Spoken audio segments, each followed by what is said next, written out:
All right, ladies and gentlemen, and we are back, and it's an absolute honor. And the reason why this facial expression, real quick, is because I just had an issue with Facebook. It popped up, and but we're back. I fixed it, so we are on Facebook, LinkedIn, and YouTube right now, Talon. It's been happening here lately. It's funny because if I do it through my phone, sometimes it won't do Facebook thing for some reason, but if I do everything for the computer, it's usually not an issue. I don't know. But anyway, we are back, ladies and gentlemen. Again, it's an absolute honor to sit down with my man and the absolute legend, Talan Hansen. Bro, welcome back to the podcast, my friend. Hey, thanks for having me. It's always a pleasure to be on the show. Listen, it's an absolute honor to be able to have you on this show, my friend. It's because you that I'm able to sit here in this chair. But I say that all the time. But enough about all that, man. We're here. I want to do a recap of your whole 2025 season because it is over. Man, dude, my personal opinion, but before you get into your season, man, you absolutely murdered it. You killed it. You did a proper mega job. I know the sport is tough, man, and a lot of times you don't, end up where you want to be. But at the end of the day, man, I'm appreciative of what you do for this sport and all the hard work you put in, man. So, congratulations. Uh, you're an absolute legend, Talon. Hey, man, I really appreciate it. Yeah, it was a good year. Almost felt like a learning year, but um, that's just part of it. And you keep digging, keep grinding away. Keep digging, keep it on the grind. I love it, and stay focused in between the chapter too as well. Right? Really. It's important, man. So yeah, so let's do a recap. 2025, man. It's crazy because it comes and goes so fast, right? I remember me and you sat down at the beginning of the year, and then we did kind of a mid-season recap, basically kind of towards the end. But here we are again, right? So I want to take it back, man. I want to run the whole thing. You on the Triumph motorcycle, which is an amazing machine. I remember the last time we sat down, we also talked about that special suspension you was on and riding, which was absolutely amazing. He's like, "Yeah, buddy, let's go." Right. So yeah, man. Recap, man. From the beginning of the season, Triumph motorcycle. I know it was new. It's an amazing machine. I've heard nothing but good things about it. I've done a lot of research on it.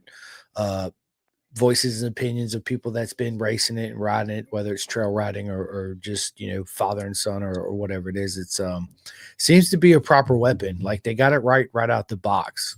A lot of that obviously has to do with Ricky Carmichael, right? Because he had a major hand in developing the bike. And one person I will say to Trump, man, next time you guys come out with a new bike and develop, man, hit my boy Talon up, man. He'll absolutely help you guys out in every shape and form, man. I think it would be cool to have a development also as the GOAT, Ricky Carmichael, but another legend too, somebody like you getting in there and putting your input on the whole development things too of a motorcycle would be pretty cool.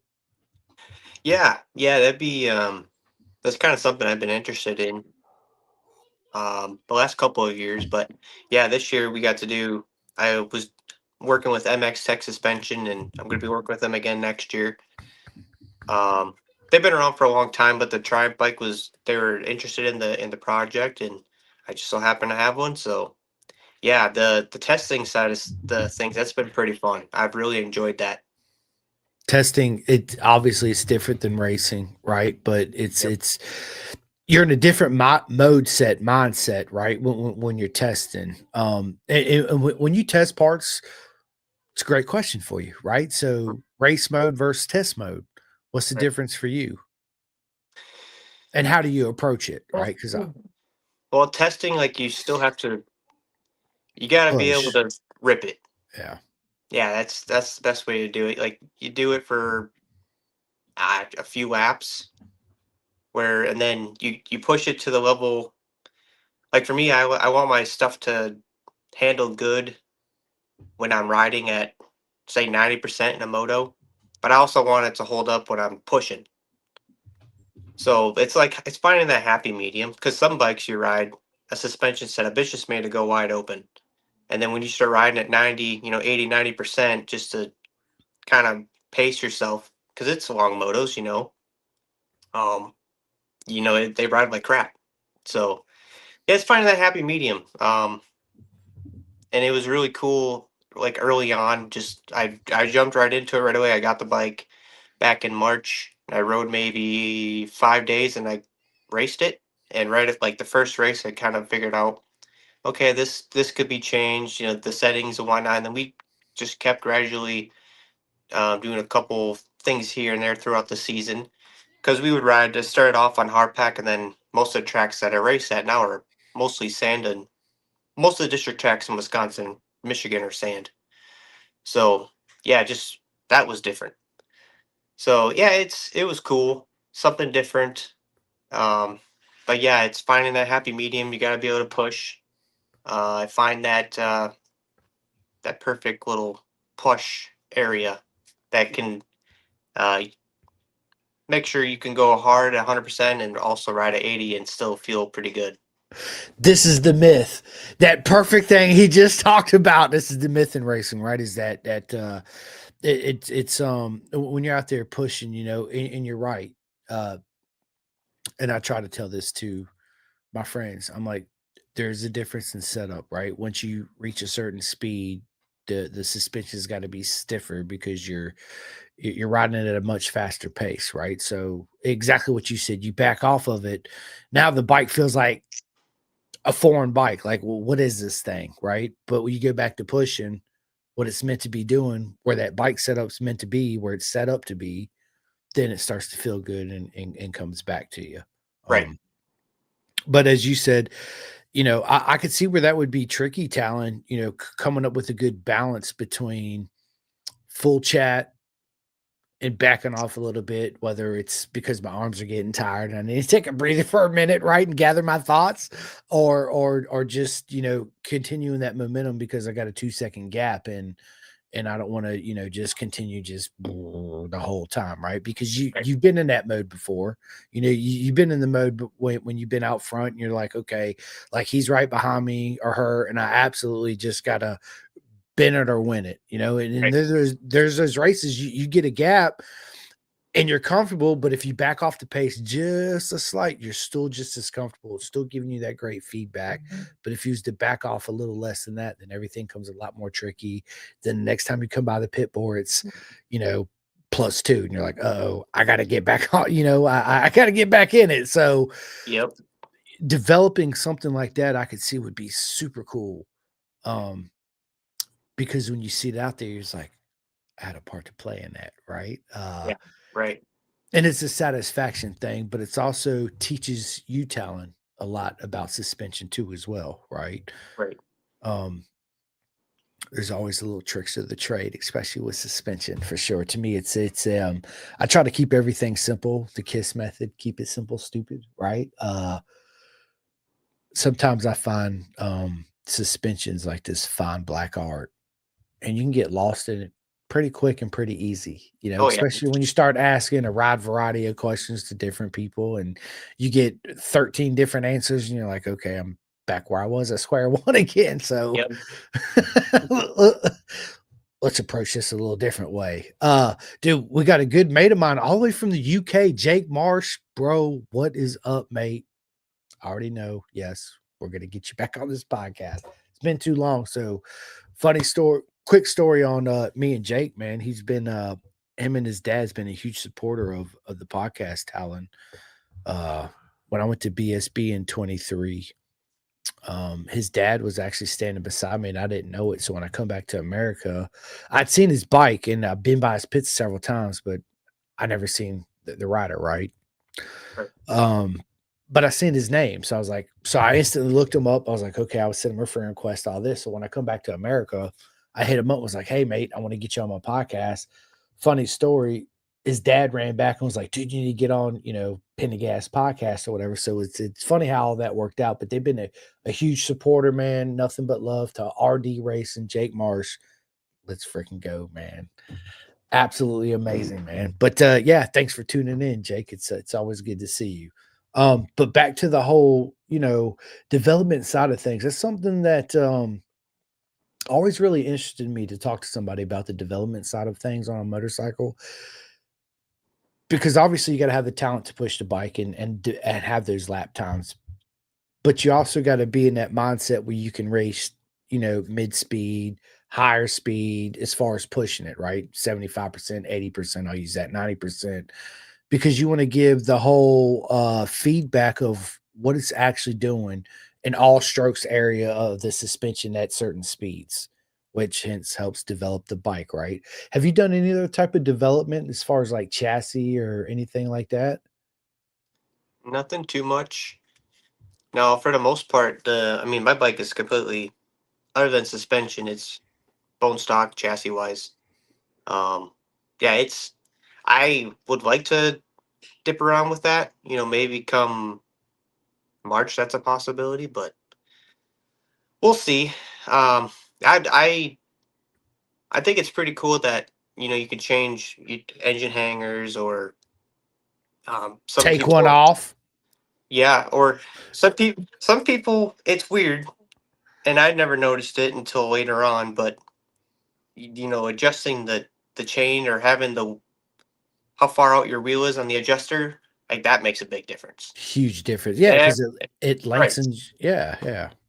Yeah, and yeah, I mean, there's little things you could do. Fork height, um, sag.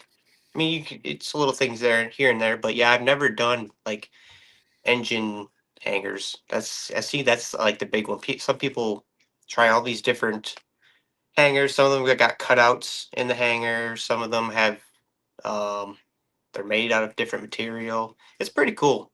It's like a big rabbit hole.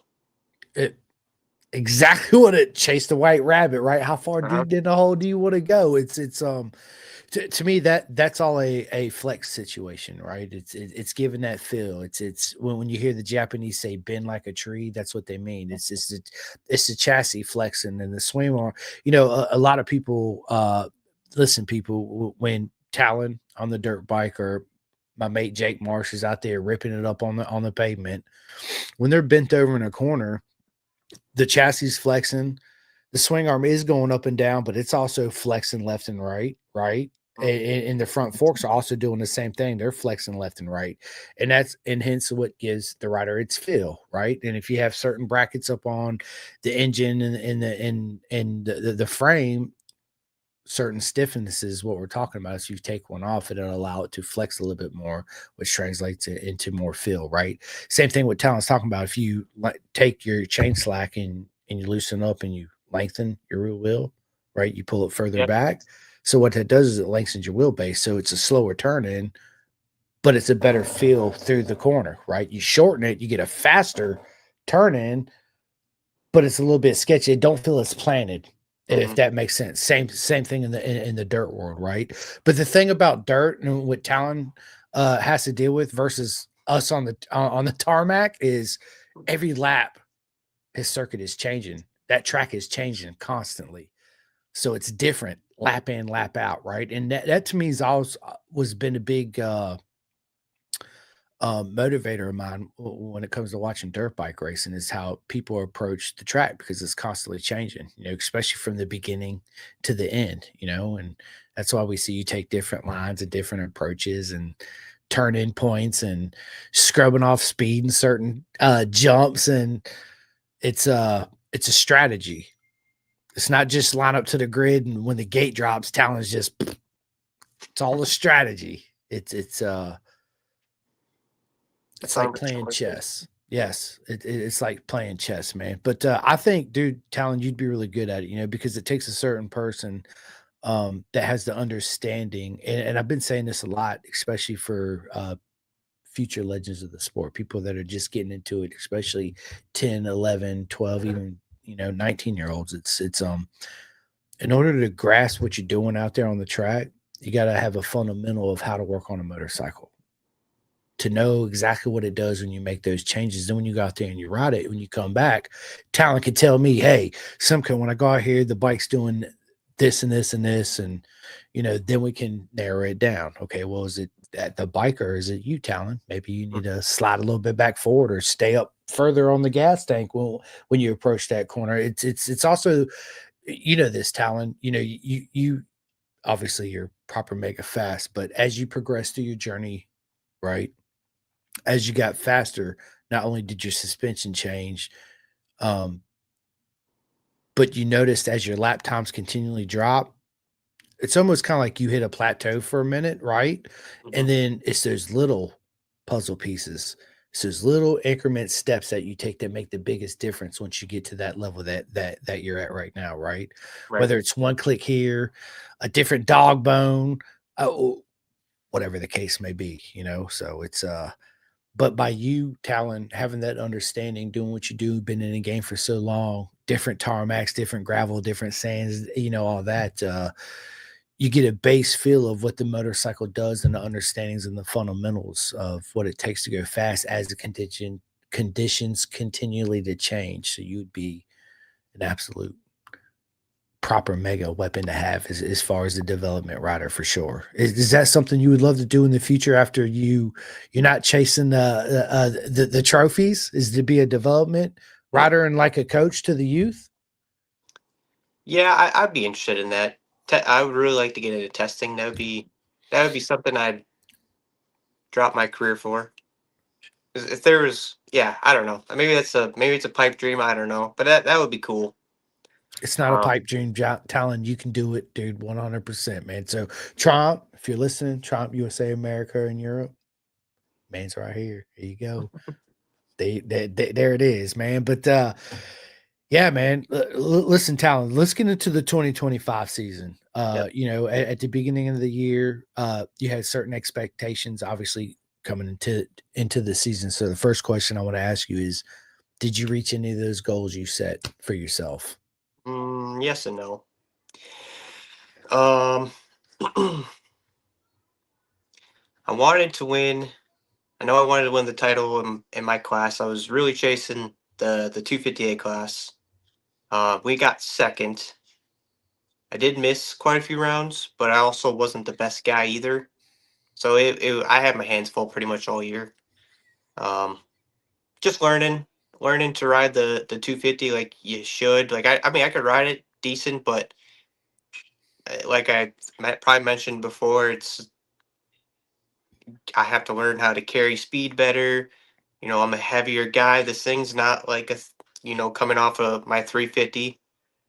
I can if I screwed up, I can make up for it. Or the 250, I really can't. It's it's a different ball game. So I mean, it made me a better rider. It's the way I looked at it. Um, I was a better rider because of it, and I just take that and run into next year and just try to get a head start.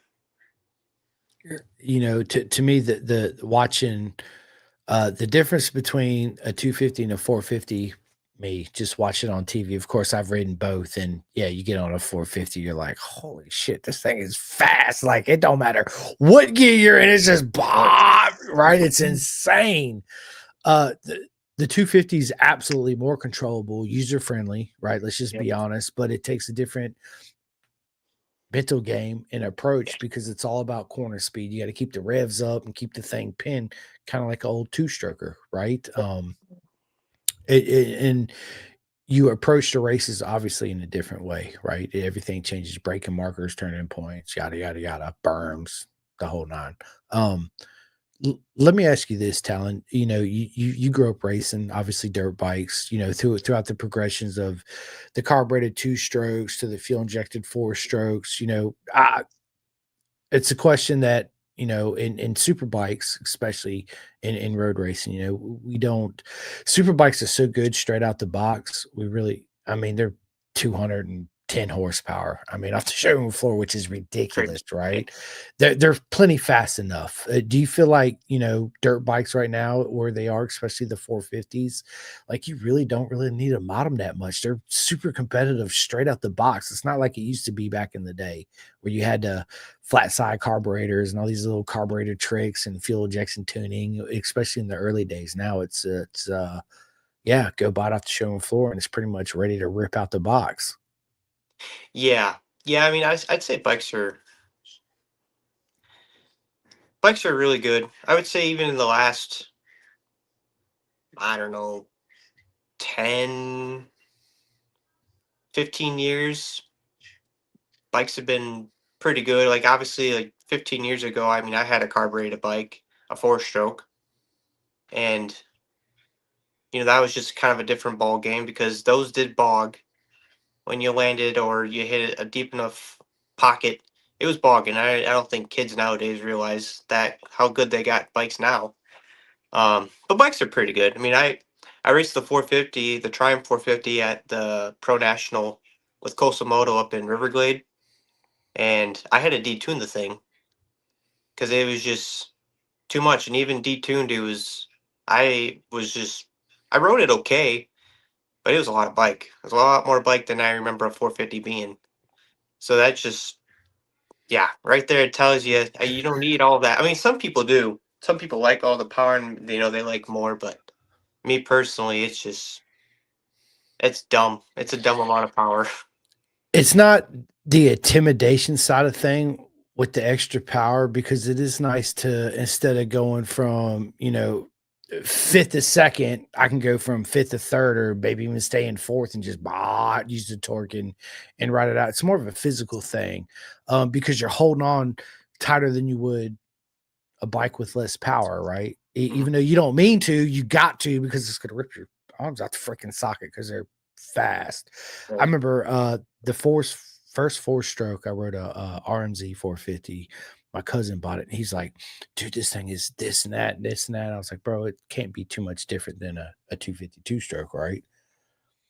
Boy, was I mistaken. It was an eye opener. I was like, "Holy shit, dude! This thing is a ripper." And then my buddy bought a 2011 KX 450, and I pulled the carb off, cleaned it, and no, when in 2011, it was a carburetor one anyway. Oh nine. Oh No, nine, oh yeah. wait. Oh wait. I think oh nine was first year of fuel injection. It might have been oh 07 then. But anyway, my dad comes over. He's like, "Dude, that thing is loud as hell." Because I just got done, put it all back together, fired it up, right? So I took it around the neighborhood real quick. He's like, "Dude, I can hear you all the way down the road." I was like, "Dude, you got to take this thing for a rip, Dad." I was like, "But listen, don't get on it hard in first or second gear. Probably not even in third gear because it's a monster." He's like, "I got this." Blah blah blah blah blah. He come back. He's like, "Holy shit, dude, this thing is a monster." I said, "I told you, Dad." Yeah, Yeah. they're it's an insane bike. It really is, and to be able to muscle and hustle that thing, especially on a dirt track, it's a different league and ball game. Physically, strength too as well, right? Not just mentally. And it's physically exhausting. Yep. 110, especially the whoop sections. Yeah, yeah, the 450 was that. I mean, okay, so like the Triumph 250 handles amazing. It's like I could put the thing anywhere I want. I rode the 450, and it was my favorite 450 I've ever ridden. It did handle really good, but it, they don't handle as good as a 250. Like when this thing was, sometimes it had a tendency to push the front end, like to push, like you're gonna tuck it sometimes. And I didn't have my suspension either because I wasn't allowed to bring it on the plane. So I rode stock suspension. Well, um, Rob, he races for Joel. He races like plus 40, plus 50 up in Atlantic Championship, and his bike's really nice. So he's like, "Yeah, you can race mine." Um, and he did soften up suspension. It was pretty. His suspension was pretty good for stock. I mean, he softened it up. It was actually really nice. But yeah, there's a bunch of little things you could do to make those things better. But just riding it, yeah, it's not the same. They're completely different the way they handle. And also obviously make the power too, right? It's again, Yeah. you feel like you gotta constantly wring the neck out where on a 450 you could be super lazy, kind of like a 600 versus a 1000. My boy Trevor Watson's in the house. Trevor, what is up, my man? He races Super Stock 1000 in Moto America, man. Congratulations on your season. Super proud of you, buddy. He says MX is all about setup and suspension with 450s, 250s. They still squeeze more power of them. Only Tomac will ask for more power. LOL. Yeah, that's not wrong. Tomac's an alien for sure, right? Yeah. RMZ 450 was the first to go FI, and those things would flame out all the time. Super scary. Yeah, that would be uh, absolutely scary, right? But I just feel like the development of motorcycles today, especially, is there's no really bad motorcycle. They all do everything pretty much well right out the box. It's just those Right. little fundamentals, particulars that each individual likes that they add their own unique touch to whatever suspension KYB show, whatever it is, right? K Tech, Yeah. Hollands, or whatever it is you run. Baboto. I mean, there's a million of them out there. And the suspension you work for, I forget the brand again. Who is it? MX Tech. MX Tech. There you go. Right. So, sports come a long way. It's been amazing to see the progression. Let me ask you this, Talon, dude. I would love to see two strokes back. What do you think? Bring the 500s back, bro. Those things are monsters too. Have you ridden one? Never. No, I think I had the chance to, but I was pretty young and I didn't even want to bother. But I would now. I would definitely like to ride one just to see what it was like. But it's like when Bro, people ride them, it sounds like they're not going fast, but they're just ripping. Those things just they pull you hard. it's A lot of money. I rode a KX 500. Um and it's a different game. It's two strokey. When the power hits, you're like, you better freaking be far forward on that tank, holding on for to Jesus and Muhammad or whoever it is you believe in, and Right. keep it pinning and bang through the gears. It is intense. It's I mean, a proper 450 is just as fast, but two stroke makes its power in a completely different way. So it feels different, But they're yeah, it was an absolute weapon. I got off that thing shaking, was like, yeah, take this thing back. Cause I definitely go to the ER real quick. It's yeah, weapon for sure. So man, dude, 2025, dude, the whole season comes and goes and it goes by super quick. Yeah. I mean, it's crazy. Yeah. Blink of an eye, pretty much. I mean, it didn't even. We did quite a bit of racing, but it just you go race after race, and next thing you know, it's midway through summer, and then a couple more races, and real in reality, it's like 6 races, but 2 races feels like well now, and that's the last race, and that's it. Absolutely. So approaching 2026, are you gonna change your training regimen or does it change during the off season versus the on season, or is it something continuous for you? So like the last 5 years, I would just take winter off. Um, with I used to work for UPS, so peak season, you were working 6 days a week, and I was just gone from 9 to 9 every day, and you just got no time. And then Christmas comes around, New Year's, and yeah, yeah, I was just I didn't really get the opportunity to go do anything. But this year, I live not too far away from an indoor track, so I'm gonna go start riding in January. Go ride a couple, a few times a month if I can, but at least a couple times. And then in March, I'm going to Georgia for a couple weeks to do some riding with Kosamoto. So it'll be good. And then that kind of transitions into April, which end of April is the first race. So it's gonna be pretty exciting to do something different for once. Approaching 2026, has your expectations changed for yourself going into the season? No, they're still the same. I want to win. Yeah, And you will.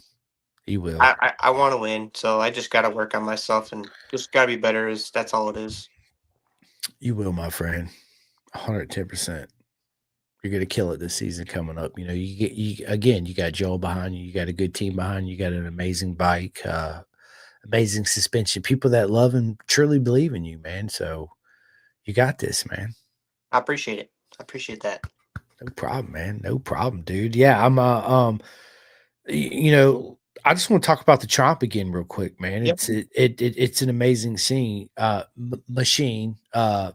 Your very first impression, jumping off the KTM, right? Yep. Yes. They got it right. I remembered jumping off the KTM immediately on the Triumph. What was the difference that you felt immediately between the two? So the first time I rode the Triumph was 2024. Actually the bike I have in the garage now is the one I rode. I flew out to Riverglade, which is Coastal Moto's home national. I never rode the Triumph. I got on it, and I came from a three KTM 350.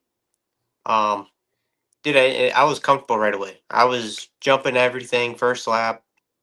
As soon as they gave us the green flag, I was hitting everything. I just felt right at home on it.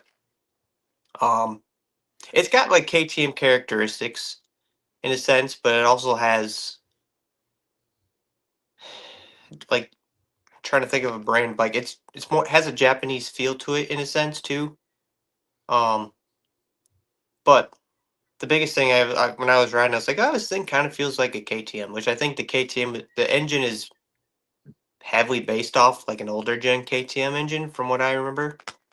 But yeah, jumping back and forth, I had no issues. I mean, you ride a KTM, it's steel. You go to the Triumph, and it's aluminum, but it's like a skinnier frame rail. So it's I don't know, it's kind of unique. It's kind of like riding an older Japanese bike, An older Suzuki. kind of like an older Suzuki or like a I'm trying to think of like a year '07, '08 maybe even like a Yamaha frame. It kind of feels like that almost like an older gen, not a newer one, but like one of the older ones. Is it obviously gives great feedback? So the frame is that a steel frame or aluminum? Aluminum.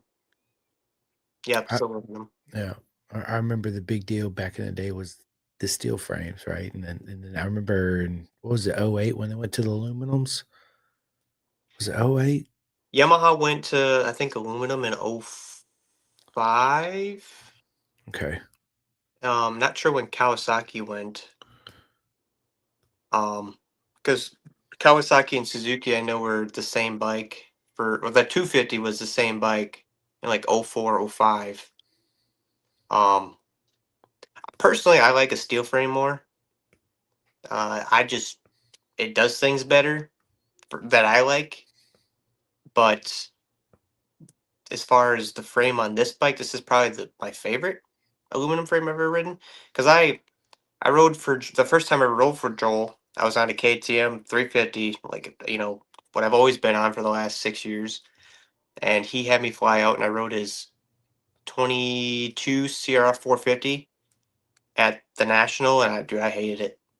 I was like, I can't ride, and it was a 450, and I hadn't ridden 450 in a long time, but it was just, I just felt it was super rigid. I had a hard time cornering the thing. The suspension was not set up for me at all. It was like way too stiff, and the track was just insane that day. So I did not have a fun day. I was ready to go home. Made it difficult. You're like, I'm ready to clock out. Pretty Don't put much. me in, coach. I'm gonna be the water boy on this It round was right it here. was not a good day. Yeah, no, I could only imagine, especially out there in the dirt and changing, conditions always changing, and a bike that's just you're not gelling with or having any feel with. It's you're not doing this. When No, you're not doing that, you're not having fun. When you're not having fun, you're not going fast. And you might as well just call it a day and yeah, we'll regroup and make it better for for next time. It's yeah, yeah, absolutely. yeah. But yeah, man. Listen, dude, Talon, Coastal Moto, Triumph, you're gonna absolutely murder it this year. Tell everybody the series again. You're racing into 2026, and the first race you're gonna be at. So as of now, so we're Cosmo, we're waiting to hear what we're waiting to see what budgets are gonna be like. So I kind of just made my own deal. I'm basing it off last year because I know I can go do it. So like right now I'm doing District 16, and one, maybe two pro nationals. Um, Obviously the Riverglade one because that's Coastal's home national, so we'll do that one, and maybe another one. But if budgets are there, that could change pretty quick. I would I would like to do more nationals just because I have fun racing at home, but I'm gonna be 30 next year, or I'm gonna be 30 in like 3 months, so might as well do it while I can while I'm still somewhat young. I can always race around home when I'm older, but yeah, I don't know. It just kind of depends. Right now, it's just district and maybe definitely one national, maybe two. But like I said, if budgets are there, I could be at probably all the Eastern Nationals, which is I think there's 6 rounds out east. And if they don't do nationals and they do more of a provincial championship like they did this last year, and Joel needs a guy, I'm there. So yeah, I get as of now District 16, um, but that could change. But that's what I'm planning for. Is there, in road racing, a lot of my buddies and a lot of people's got to pay to play. Is that the same way in your series right now? Does a lot of people got to pay for their rides, or is In people actually making money? in district, Yeah. pretty much it's no. I mean, you're unless you got like sponsors, you're pretty much paying your way because it's like district is like a state championship. Um, like you can make purse money and whatnot, and depending on how you have your personal deals, like in the past, I've had bonus structures with sponsors. So if you get a podium, you're getting a bonus from them. Um, yeah, and it's just all how you line up your sponsors. Like me, I've had a personal sponsor that's been really really good to me the last couple of years. That's allowed me to go racing. And that sponsors Redline Oil. Um, so I'm working on a title sponsor for district this year. Um, Trying to finalize what I'm gonna do. Bikes wise, I'd like to say obviously I'm gonna stay in a Triumph. Um, but I was looking around because I can always keep my Triumph deals separate to Canada. I can do whatever I want at home. So yeah, I've been shopping around to see what the best option is. But I think the Triumph option is probably my best option. So yeah, I would like to add a couple. Another bike to the stable would be nice. Trailer, nice setup. So yeah, it all depends. I like to make like I said, it's a state championship, but at the same token, I have sponsors that help me get to race, and I'm gonna make my setup look as professional as possible, and it can make money. It all depends on how you market your sponsors. It's a fact, right? It's just a question I had for you, man, because Yeah, it's important to know, if it pays contingency or what people, because it's yeah, expensive. It really right, is. You gotta have the trailer, like you said, the gas money to get to all the rounds and a place to stay and right. all this stuff in between. So I just wondered if you guys were actually making any money or Yeah, if I mean, it all depends because like some people will get help with bikes. A couple years ago, I got a KTM from a dealer, so that was awesome. That was the first time I've ever actually had that happen to where they wanted me to race District 16, race it. We'll give you a bike. It had to be returned. So that was pretty cool, and that was because those days were I thought those days were gone. When I was a kid growing up, that was the thing. You lease dealers say, hey, you can lease a bike for me for a season, but it's got to come back. So you'd lease a couple bikes, give them back, get new ones. Um, it's nice to see it's still out there, but yeah, I mean, it really depends. Like we have pro-am races, the purses can be pretty good. You can make some good coin. Um, but obviously you go to like a pro national, like in Canada, the guy like the top 5 guys, um, they make decent money.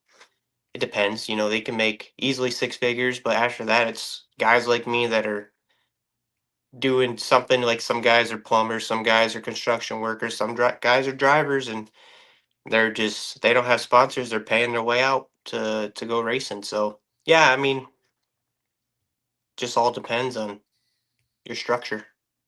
in everybody's individual deal and sponsorships and all that, Right. right?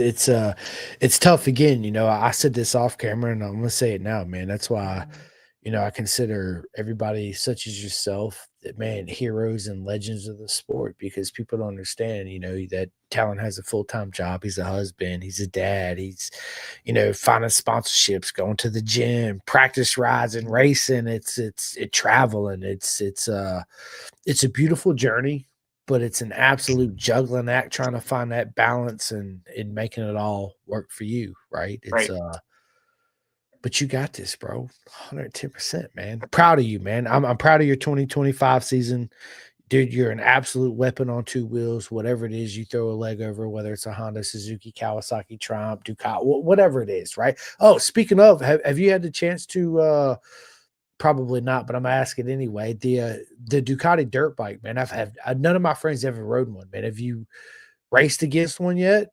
Haven't raced one. I have not raced against one yet. Nope. They're I know a couple of buddies I of mine really want one. So I don't know. It'd be kind of interesting to see if anyone's got one next year. I don't think there's any dealers in Wisconsin that have them though. Yeah, I don't. We don't have any. We have one Ducati dealership around here, and I don't see it sticking around too long because nobody can around here can afford a $40,000 motorcycle off the showroom Yeah, floor, right? no, that's insane. Yeah. I'd love to see one. I've heard great things about them.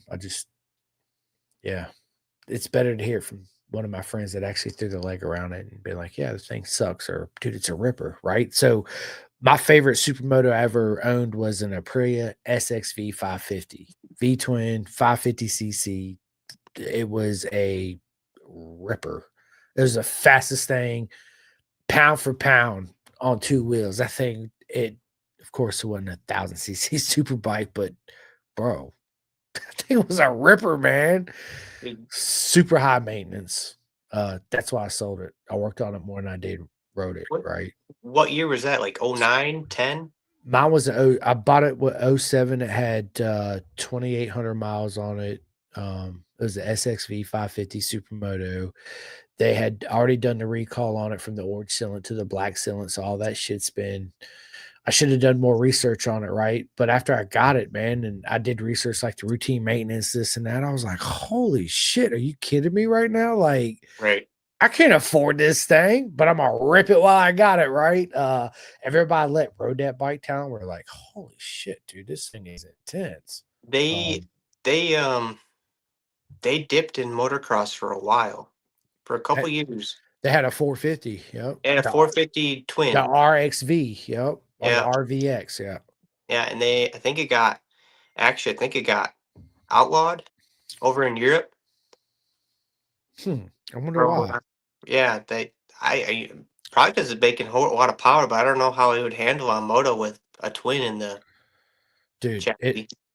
I think bone stock that thing made like 75 horsepower. You can Oh, tune shit. them to make like 90 horsepower on a supermoto, dude. It was literally, bro, you can be in fourth gear on this thing and just and that thing would just stand. I was like, holy shit, this thing is, yeah, man, super fast. That's How to it would do like I think top speed on the thing was like almost 140 miles an hour on a supermoto, which is just plumb nuts.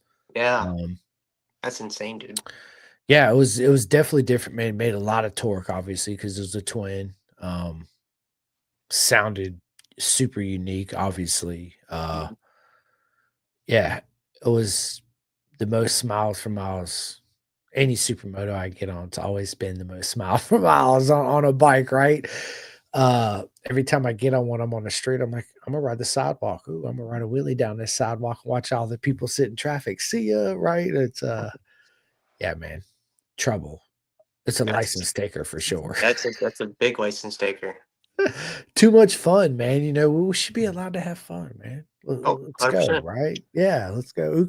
Yeah, I was big against cops is getting mad about riding wheelies, dude. What are you talking about? What are you talking about? It's a wheelie. Uh-huh. Let's go. Oh my god.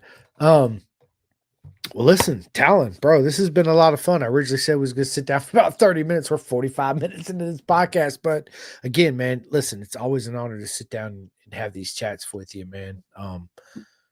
Can't wait for 2026. You're gonna absolutely kill it this year coming up in 2026. Matter of fact, so much so there's gonna be a lot of trophies up behind you. I mean, you sit back down at the end of the season. We're gonna sit down many times before that, but there's going to be a lot more behind you, man. Super proud of you, man. Thanks, I appreciate that. Yeah, no problem, my friend. No problem. So, Yeah, I guess we'll wrap this one up. I'm gonna let you, as always, in the podcast. But first thing I want to say is thank you so much to everybody that watches this podcast. Thanks to Trevor and Jake and everybody that joined in during this live broadcast. If it wasn't for each and every single one of you watching this, hitting the likes and the subscribes and all that, and everybody coming on here, I wouldn't be sitting here doing this. And I love each and every single one of you. Thank you guys and girls so much. Um, Bro, Talon, tell everybody where they can find you on social medias. And again, I know I asked you this last time, and I can't remember what you said. I'm trying to remember. Merch. When we gonna have some Talon merch, man? Talon merch. When we gonna have some Talon merch, bro? I gotta get to work on that. So actually, me and my wife were talking about it. We're for Christmas. We were like, well, we should just get this. I forget what it's called. A cricket try cut. You can make like Cricket. yeah. Okay, yeah. So we're gonna get that and make like cups or t-shirts. There's some you can get like a hat maker. I was like, fuck, let's just do that because that'd be like our Christmas present. So I think there'll probably be something coming down the line. I think I've always wanted to do it. So yeah, we'll figure something out. Dude, you should do it, man. I remember the first time I had some merch on a t-shirt, something I always wanted to do since I started the podcast. And it was like one of the greatest feelings in the world to have, your t-shirt with your logo on it. I'm not talking about the old one. I'm talking about, since I took over the podcast with the new logo. It's Hmm. and then you show up to, races or around town and you see your stickers on cars and people wearing your stuff. It's Rewarding. I don't want to get emotional right now. But it's bro, listen, it's hard to describe and put into words. It really is. It's an absolute honor. It's an amazing feeling, man. That's all I can say. It's absolutely proper mega, as I always say. So, dude, you should get you some merch. When you do, hit me up. I'll buy a hat from you, and t-shirts. So I can wear it on my podcast and out in public and represent my homeboy, Talan Hansen, man. Let's go. Right. So yeah, good stuff, man. Good stuff. I got a buddy that has a cricket machine. He uses it all the time. I don't use it to make my t-shirts though. No, No, I don't. I shouldn't be saying on the podcast, but no, I don't. You know who you are out there. Yeah, he's a buddy of mine. Uh, I got a lot of people that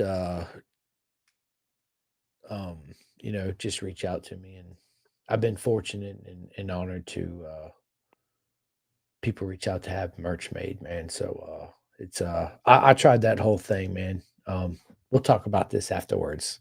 I'll tell you that. So just down with me for a minute because again, we're going to schedule our 2026. But anyway, Talon, on that note, merch coming out hopefully maybe after Christmas for the 2026 season for Talon. So you guys and girls stay tuned so you can get all your merch from my boy Talon. Talon, tell everybody where they can find you on social media and all that good stuff. so mostly on LinkedIn and Instagram. LinkedIn, Talon Hansen, and then Instagram, Talon Hansen 328. Facebook, my personal page. Don't really post there too much, but sometimes it gets there. Yeah, those are my socials. Listen, man, I feel the only thing I post on social media is obviously podcast and motorcycle stuff. Every once in a while, family birthdays and Christmases. I try to keep my private life private and to a certain extent anyway, right? Because it's my personal shit. So let's go. Anyway, listen, ladies and gentlemen, again, I can't say it enough. I love each and every single one of you. I truly mean it. And on that note, we are out of here. Can't believe 2026. 2026 is almost here. 2025 is almost over. How fast did this year go by, Talon? Like this, Way too fast. bro. Especially for those that have kids, it goes by even faster. Trust me, and Talon, anybody listening to this that got kids, it's absolutely insane. So anyway, on that note, I love you guys and girls. I'll see you soon. See you a couple times more this week. See ya. See you. Let's go. Calling all two-wheel enthusiasts, get ready to rev up your earbuds with Pin the Gas Podcast, the ultimate motorcycle racing podcast, hosted by Chris Simcoe, one of our very own excellent leaders here in Roanoke, Virginia. With expert analysis, behind-the-scenes stories, and exclusive writer interviews, Pin the Gas Podcast delivers the adrenaline rush of the racetrack straight to your ears. Whether you're a diehard fan or a curious newcomer, you'll gain insights that will transform how you watch and understand motorcycle racing. On your favorite podcast app, join Simcoe as he takes you on a high-speed journey through the world of motorcycle racing. Pin the Gas Podcast. All right.